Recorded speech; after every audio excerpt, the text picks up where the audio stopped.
Dear student, today we will see math second chapter Pythagoras theorem, पायथागोरसचे प्रमेय. विद्यार्थी मित्रांनो, आज आपण गणित भाग 2 मधील दुसरं प्रकरण पायथागोरसचं प्रमेय जे आहे तर ते प्रमेय त्या ठिकाणी पाहणार आहे. आता हे जे प्रकरण जे आहे तर त्या प्रकरणामध्ये आपल्याला पायथागोरियन ट्रिपलेट म्हणजे पायथागोरसचं त्रिकूट, त्याच्यानंतर similarity and right angle triangles म्हणजे समरूपता आणि काटकोन त्रिकोण, त्यानंतर आपल्याला theorem of geometric mean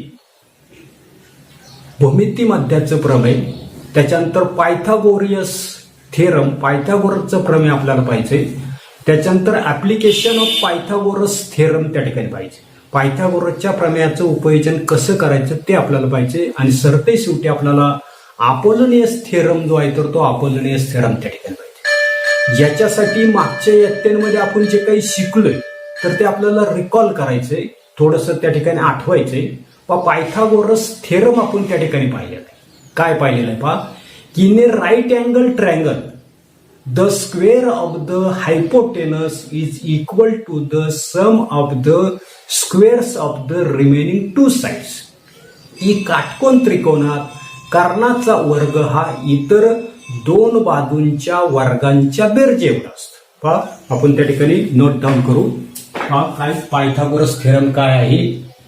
in a right angle triangle काय सांगता येईल इथे लिहितो मी की in a right अँगल्ड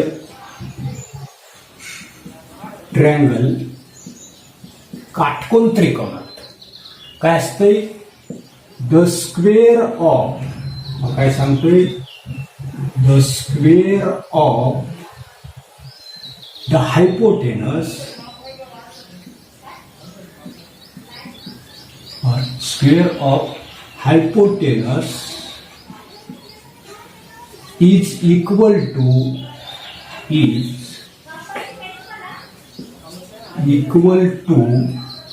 the sum of the square of the squares of remaining two sides. पुन्हा एकदा पहा काय सांगितले. In a right angle triangle the square of the hypotenuse is equal to the sum of the square of the remaining two sides. म्हणजे काटकोन त्रिकोणात कर्णाचा वर्ग हा इतर दोन बाजूंच्या वर्गांच्या बेरजे इतका असतो.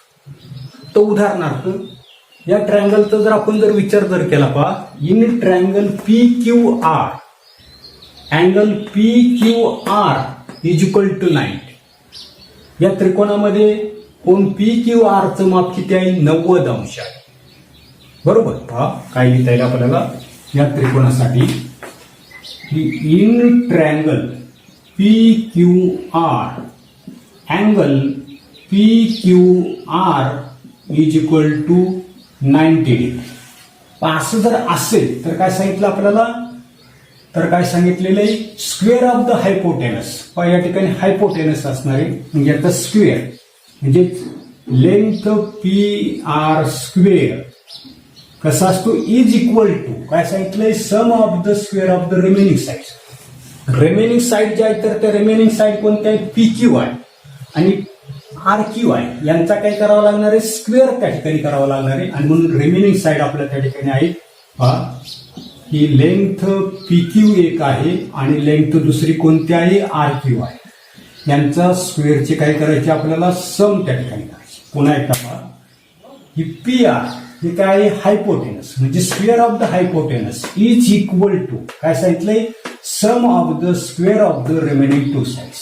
रिमेनिंग टू साइड कोणत्या आहेत, पी क्यू आहे आणि आर क्यू आहे. यांच्या काय करायचे, स्क्वेअरची काय केली आपण या ठिकाणी सम जे आहे तर ती सम त्या ठिकाणी पहा. हेच आपल्याला असे लिहिता येईल, we will write this as. लेंथच्या ऐवजी काय लिहू शकता कोणी, P R square is equal to P Q square plus R Q square. या ठिकाणी P R square is equal to P Q square plus R Q square अशा पद्धतीने आपण त्या ठिकाणी लिहू शकतो. पहा पुढे या ठिकाणी हा जो काही ट्रँगल जो आहे तर त्या ट्रँगलची असणारी ती काही लेंथ जी आहे उदाहरणार्थ पी क्यू, दुसरी आहे तर त्या ठिकाणी क्यू आर आणि असणारी जी काही P R can also be denoted by the letters.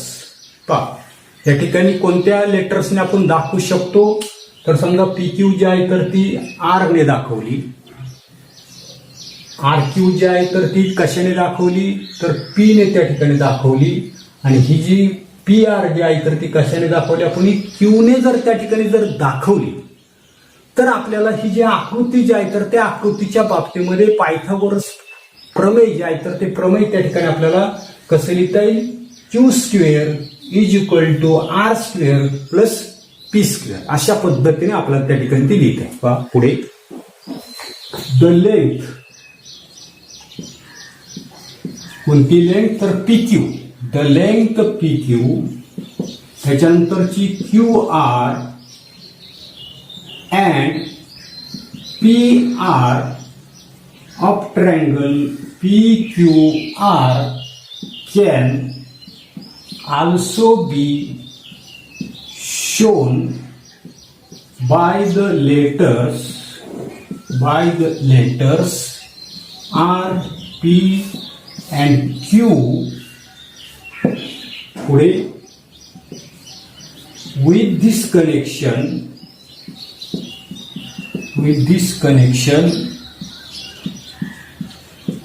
referring to the figure Pythagoras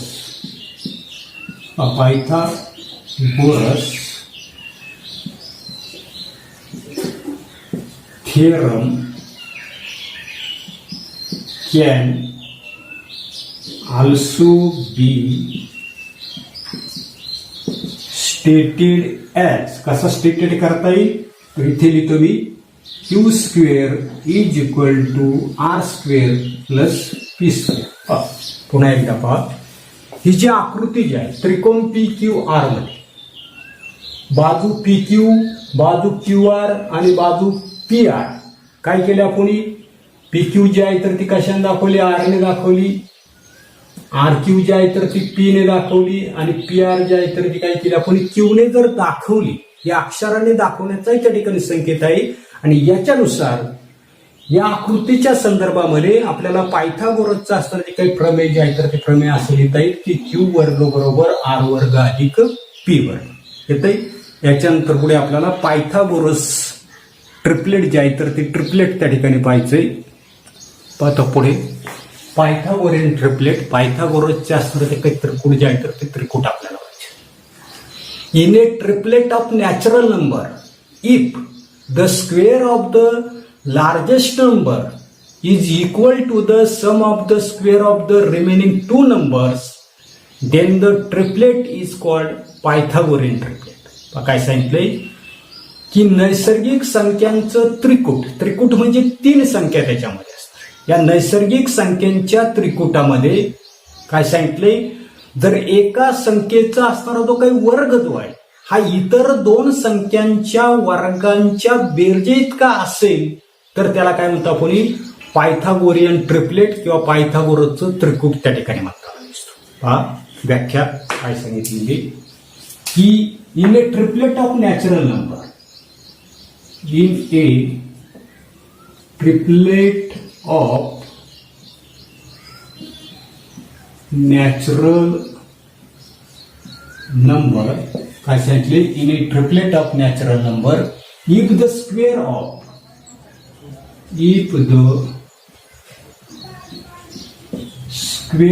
of the largest number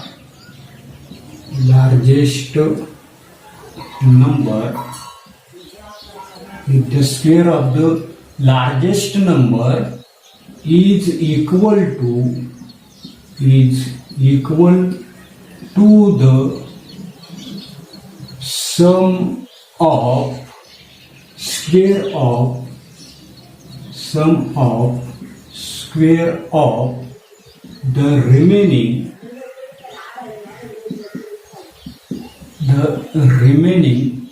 two numbers, then the triplet is called Pythagorean triplet. पुन्हा एकदा लक्षात ठेवा काय सांगितलेले की if a triplet of natural number, in a triplet of natural number, if the square of the largest number is equal to the sum of the square of the remaining two numbers, then the triplet is called Pythagorean triplet. जे नैसर्गिक संख्यांचा असणारे जे काही त्रिकूट जे आहे, त्रिकूट म्हणजे मी सांगितले तीन संख्या त्या ठिकाणी असतील, तर त्याच्यामध्ये मोठी संख्या जी आहे तर त्या मोठ्या संख्येचा वर्ग कसा असेल, इतर दोन असणाऱ्या ज्या काही संख्या ज्या आहेत तर त्या संख्यांच्या वर्गांच्या बेरजे इतका असेल तर त्याला आपण म्हणतो पायथागोरियन ट्रिपलेट. आता फॉर एक्झाम्पल या ठिकाणी आपल्याला घेता येईल काय दिलेलं आहे, in A triplet which triplet 11, 60, 61. तर अशा प्रकारचे एक आपल्याला ट्रिपलेट जे आहे तर ते ट्रिपलेट त्या ठिकाणी. आता याच्यामध्ये आपण पहिल्यांदा काय करू, सर्व संख्यांचे असणारे ते काही स्क्वेअर जे आहेत तर ते स्क्वेअर त्या ठिकाणी करू. उदाहरणार्थ 11 पहा, 11चा स्क्वेअर आपल्याला माहिती 121 आहे. 60चा स्क्वेअर करतो म्हणजे काय करतोय, 6चा स्क्वेअर करतोय 36 आणि 2 झिरोज आहे. पुन्हा 61चा स्क्वेअर केला, 61चा स्क्वेअर जो आहे तर तो 61चा स्क्वेअर आहे 3721. म्हणजे असे तिन्ही संख्यांचे काही केले आपण वर्ग जे आहे तर ते वर्ग त्या ठिकाणी करतो. आता काय सांगितलं आपल्याला, the square of the largest number, सर्वात मोठी असणारी जी काही संख्या जी आहे तर त्या सर्वात मोठ्या संख्येचा वर्ग कसा असतोय, is equal to the sum of the square of the other two numbers. सर्वात मोठ्या संख्येचा वर्ग हा उरलेल्या दोन संख्येच्या वर्गांच्या बेरजे एवढा त्या ठिकाणी असतो. आता पुढे काय लिहिता येईल, द स्क्वेअर ऑफ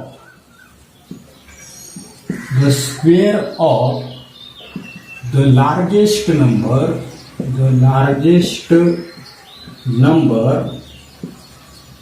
इज कसा असतो, is equal to the sum of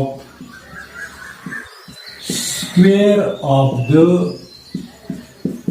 other two numbers. बरोबर. आता सर्वात असणारा काही लार्जेस्ट नंबर जो आहे तर तो लार्जेस्ट नंबर आपल्याकडे किती आहे 61. आता काय केलं आपण, स्क्वेअर त्या ठिकाणी केला. तो स्क्वेअर किती आला 3721, म्हणजे सर्वात मोठ्या संख्येचा वर्ग केला. आणि उरलेल्या दोन संख्या, उरलेल्या कोणत्या राहिल्या तर 11 आणि 60 या दोघांचाही काही करू आपण वर्ग जे आहे तर त्या वर्गांची बेरीज किती पाहू.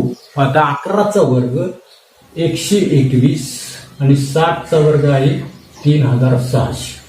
दोघांची बेरीज केली तर ती किती आली 3721. याला इक्वेशन नंबर काय म्हटलं 2 त्या ठिकाणी म्हटलं, जे 11 स्क्वेअर प्लस 60 स्क्वेअर. बरोबर.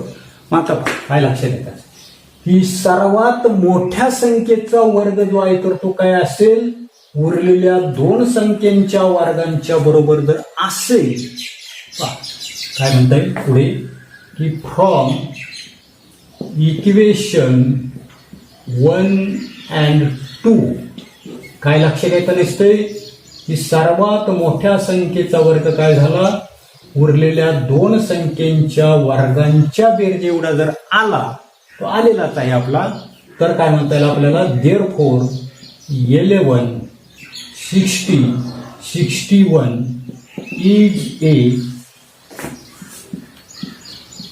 Pythagorean triplet. आणि म्हणून त्या ठिकाणी आपल्याला काय सांगता येईल की 11, 60, 61 काय असलं पाहिजे, पायथागोरसचं त्या ठिकाणी ट्रिपलेट त्या ठिकाणी असतं. मग अशाच पद्धतीने तुम्हाला या ठिकाणी पहा की 3, 4, 5 3, 4, 5 त्याच्यानंतर पुढे आपल्याला 5, 12, 13 त्याचबरोबर पुढे 8, 15, 17 आणि अजून एक त्या ठिकाणी दिलेलं आहे की 24, 25, 7 ही त्या ठिकाणी पायथागोरसची असताना जी काही ट्रिपलेट जी आहे तर ती ट्रिपलेट आहेत की नाही हे काही करा तुम्ही त्या ठिकाणी शोधून काढण्याचा प्रयत्न जो आहे तर तो प्रयत्न केला. आता इथे एक लक्षात ठेवायचं की number in Pythagorean triplet can be written in any order. पायथागोरसच्या त्रिकोटामधल्या असणाऱ्या ज्या काही संख्या ज्या आहेत तर त्या संख्या आपण कोणत्याही क्रमाने त्या ठिकाणी लिहू शकतो किंवा लिहिता त्या ठिकाणी येतात. याच्यानंतरचा पुढचा भाग पुढे पेज नंबर 31 वर तुम्हाला फॉर्म्युला फॉर पायथागोरियन ट्रिपलेट त्या ठिकाणी दिले. पान नंबर 31 वर पायथागोरसचं त्रिकोट मिळवण्याचं सूत्र जे आहे तर ते सूत्र त्या ठिकाणी दिलेलं आहे तर ते तुम्ही त्या ठिकाणी पहा. त्याच्यानंतर पुढे last year we have studied the properties of right angle triangle with the angles 30 degree, 60 degree, 90 degree and 45 degree, 45 degree, 90 degree. बरं, यात्ता 9वीला तुम्ही 30 अंश, 60 अंश, 90 अंश आणि 45, 45, 90 अंश हे कोण असणाऱ्या काटकोन त्रिकोणाचे असणारे काही गुणधर्म जे आहेत तर ते गुणधर्म त्या ठिकाणी पाहिले. याची पुन्हा आपण त्या ठिकाणी रिव्हिजन जे आहे तर ते रिव्हिजन त्या ठिकाणी पाहू. पहिली प्रॉपर्टी आपल्याला दिलेली की property of 30 degree, 60 degree, 90 degree triangle. म्हणजे कोणांची मापे जर 30 अंश, 60 अंश, 90 अंश असणाऱ्या त्रिकोणाचा असणारा काही गुणधर्म जो आहे तर तो गुणधर्म आपल्याला त्या ठिकाणी पाहिजे. आता काय गुणधर्म आहे, if acute angle of a right angle triangle are 30 degree, 60 degree. ही काटकोन त्रिकोण जो आहे तर त्या काटकोन त्रिकोणाचे असणारे जे काही लघुकोन जो आहे तर तो 30 अंशाचा असेल आणि 60 अंशाचा असेल तर काय सांगितलं आपल्याला, then the side opposite to the 30 degree. तर 30 अंश कोणासमोरची असणारी जी काही भुजा जी आहे तर ती भुजा कशी असते, ही भुजा इज हाफ द हायपोटेनस. ही कशी असते, 30 अंश कोणासमोरची भुजा कर्णाच्या कशी असते तर निमपट असते किंवा निम्मे असते.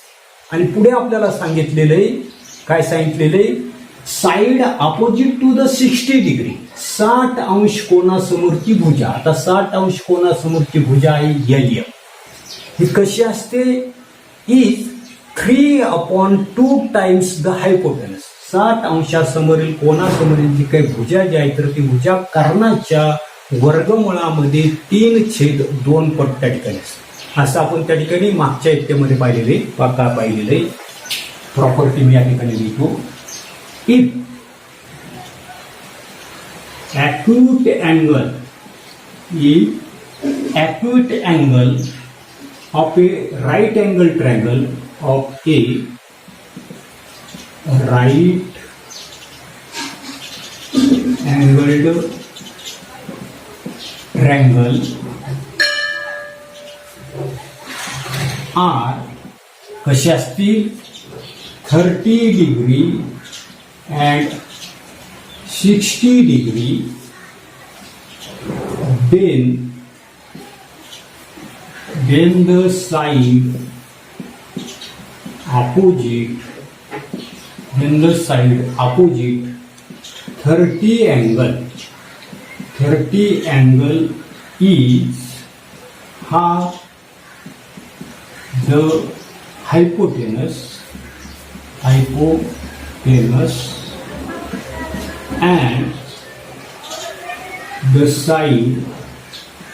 and the side opposite to 60 degree is 60 degree is √3/2 times the hypotenuse. पुन्हा एकदा एक लक्षात घ्या की काटकोन त्रिकोणाचे लघुकोन जे आहे तर ते 30 अंश 60 अंश जर असतील तर काय सांगितलंय साइड अपोजिट टू या ठिकाणी टू म्हणतो मी 30 डिग्री 30 अंश कोणासमोरची भुजा कशी असते एन भुजा कशी असेल कर्णाच्या कशी सांगितली निम्मी त्या ठिकाणी असते आणि 60 अंशासमोरील भुजा आता 60 अंशासमोरची भुजा एम ही कशी असणार आहे √3/2 टाइम्स द हायपोटेनस ही कर्णाच्या कशी असते वर्गमुळामध्ये 3/2 पट असते. आता आकृतीच्या बाबतीमध्ये कसं आपल्याला त्या ठिकाणी ते पहा की इन द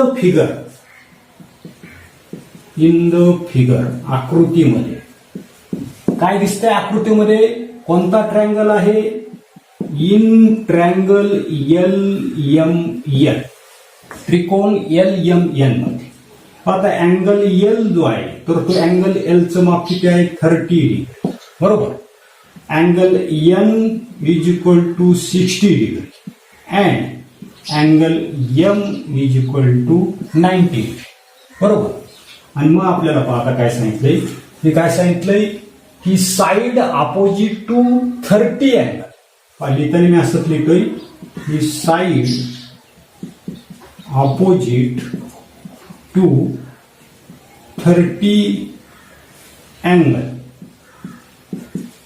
आता साइड अपोजिट टू 30 अँगल कोणती आहे side opposite to the 30 angle 30 अंश कोणासमोरची भुजा दिसते आपल्याला त्या ठिकाणी MN ही MN कशी असते आता कशी असते सांगितले इज हाफ द हायपोटेनस कोणती कर्ण कोणता आहे तर 90 अंशासमोरची भुजा त्या ठिकाणी कर्ण असते आणि म्हणून हायपोटेनस कोणता आहे तर या ठिकाणी LN कोणता आहे LN आणि त्याच्या कशी सांगितले आपल्याला हाफ असते म्हणजे 1/2 × L जे 30 अंशासमोरील भुजा कशी दाखवल्या पण कर्णाच्या निम्मी त्या ठिकाणी मग अशाच पद्धतीने पुढे ही साइड अपोजिट टू 60 अँगल आता 60 अंश कोण आणि याच्या समोरची भुजा कोणती आहे LM तर 60 अंश कोणासमोरची भुजा कशी असते पा कशी असते √3/2 टाइम्स द हायपोटेनस